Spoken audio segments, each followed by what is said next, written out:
Okay, in this video I just wanted to talk about burst shooting on the Panasonic GH6, and the reason this kind of came about is because a few people had been asking me about this sort of part of the camera here. So if we bring the camera up, and then you should be able to see down here we've got the number of shots remaining. Actually, I'll tell you what, I'll put the lens cap on the camera and then you can probably see the screen slightly better. No, that's the wrong lens cap. That one. Right, so you should be able to see down there you've got the number of shots, and then when you press the shutter down that changes to it can be a different number, but in this case it says R28, and I've had people kind of saying, you know, what does that mean, what is that? And essentially what it is the number of shots you can capture continuously. And what we've got in burst mode is the options on the top dial, and sorry, there's like the cage kind of covers this a little bit, but we've got our single shooting mode here, which is our kind of default one on the end, and then we can switch into, we've got burst mode 1 and burst mode 2, and we can actually set these in the camera ourselves. So if we come into the camera and we go up to the photo camera, and then we'll just run through and we're just looking for the burst mode settings.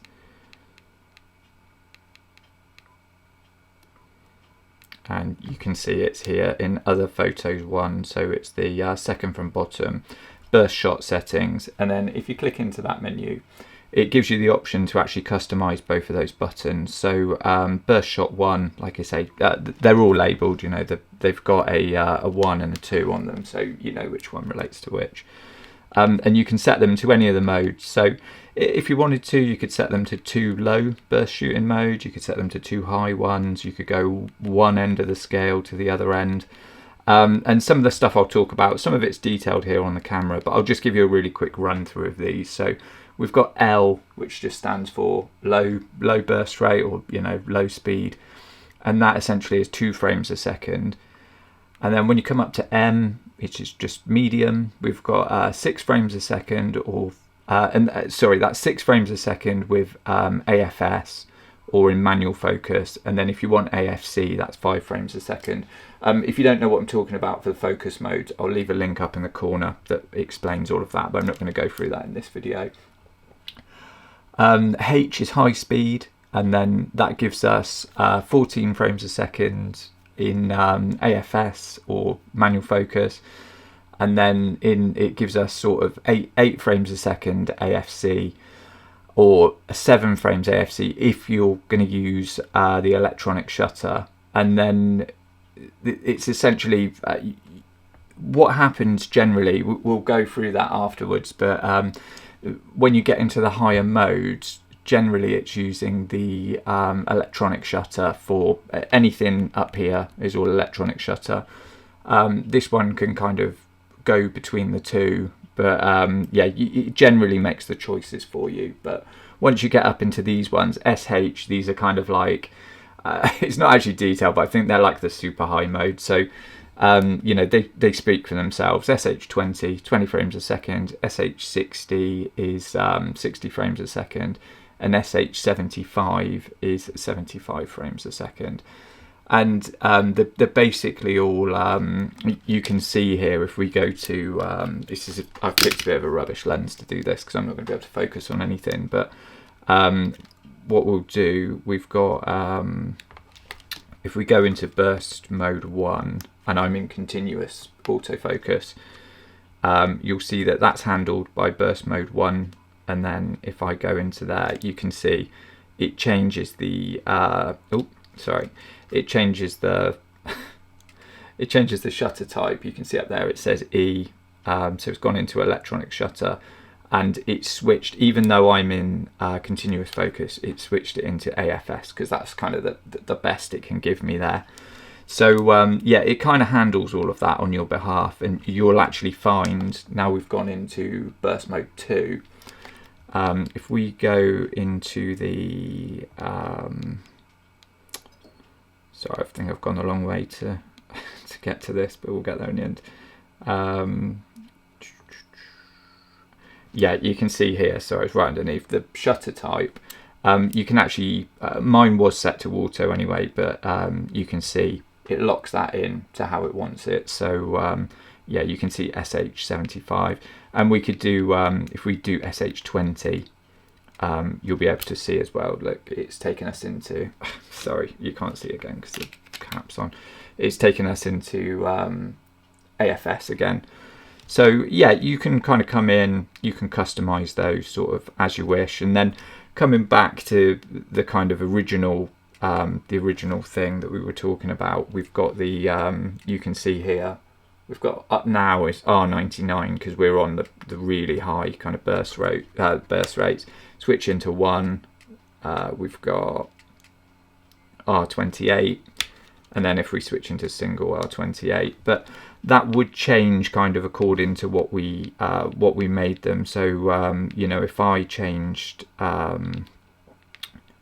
burst shot 1 to say 20, burst shot 2 to 75, that will just change accordingly. So you can see they're both 99 plus now, and that kind of it doesn't kind of allude to what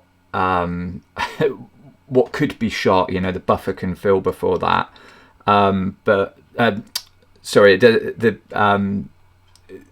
actual frames a second will keep going, but the kind of the buffer would hit around there. So on there, it depends what media you're using, you know, because obviously you could use a very slow SD card in here, or you could be using a very fast CF Express card. So there's a real range of, you know, the possibilities of what could be there. But essentially, yeah, the buffer could go a long way on this if you had a fast card. So they kind of say in the faster modes, you could go pretty much. Again, it depends if you're using fine or if a raw or kind of like raw and standard type thing. So depending on how you've got it set up, you can go from between sort of 50 to 90 shots on some of the lower ones, so L, M, and H, and then in the high modes, the SH, so the double.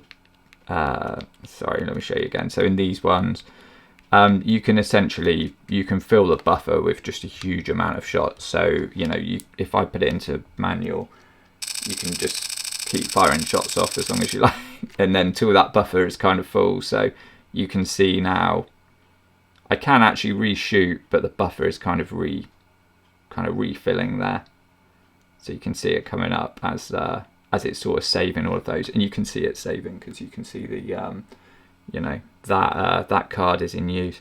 And like I say, I'm shooting it to a faster card there, so depending on what kind of card you put in is dependent on what you'll kind of get back out of it. So yeah, they're useful modes. You just need to you know, spend a little bit of time getting used to them, and obviously depending on the subject you're shooting is going to depend on which ones you want to use, because if your subject's moving, you're more than likely going to want AFC, even if that means having slightly less shots in the available.